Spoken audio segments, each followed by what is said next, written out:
Hey there! So, let's dive into the problem we're facing.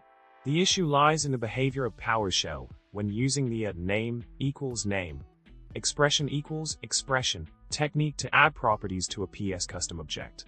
This technique inadvertently adds a system string type in the definition of the property, causing subsequent commands in the workflow to fail.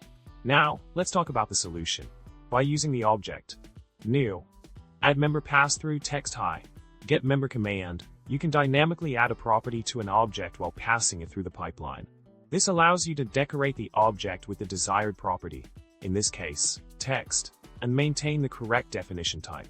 Building upon the previous solution, another approach is to utilize the intrinsic psobject property to add a property to an existing object. By employing the object new for each object get member command, you can dynamically derive the property value from the current input object. This method ensures that the added property maintains the desired string type in the definition, avoiding any issues in the workflow.